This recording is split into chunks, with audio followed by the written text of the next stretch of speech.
वो ख्वाब जे ख्वाब में मुस्तफ़ा जो दीदार हासिल थे ऐं इश्क असां खे वेड़ी निंड ॾिजां जीअं उन निंड में हबीब जो दीदार थे। सम्झो था न त बाबा इहो हासिल कीअं थींदो? वो इहा ॻाल्हि थो चवणु चाहियां। ॻाल्हि नालनि तो आई आहे। आलिमन फरमायो आहे जेको मुंहिंजे महबूब अकरम सल्लल्लाहु अलैहि वसल्लम हाणे नुस्ख़ो इहो आहे, हबीब जे दीदार जो नुस्ख़ो इहो आहे।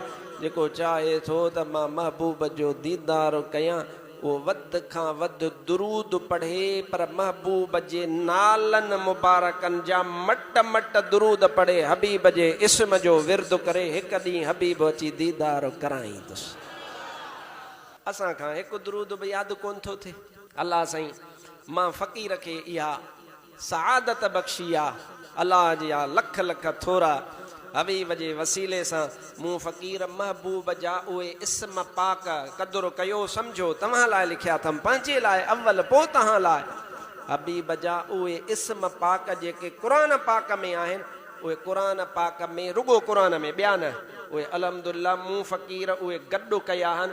रुगो उहे इस्म गॾु कोन कया अथमि, हर इस्म जो अलॻि दुरूद ठाहियो अथमि। ॾिसणो अथई त मदरसे में अची ॾिसी वञ।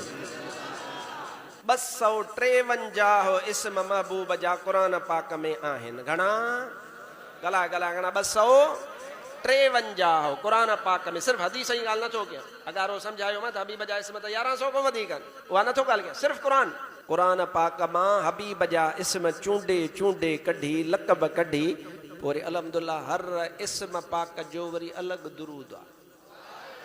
जेकॾहिं अधु कलाक लॻई या कलाक, तूं भला अरबी कोन थो ॼाणी, कलाक लॻे तोखे, जेकॾहिं उहो दुरूद पाक जुमे जे ॾींहुं हबीब जे इस्मनि वारो विर्द करे पंहिंजे लाइ वज़ीफ़ो ठाहे, मां फ़क़ीर खे रब जी रहमत में उमीद आहे त अलाह तोखे बि हबीब जो दीदार कराईंदो। इंशा अल्लाह असां सभिनीनि खे नसीब फरमाईंदो।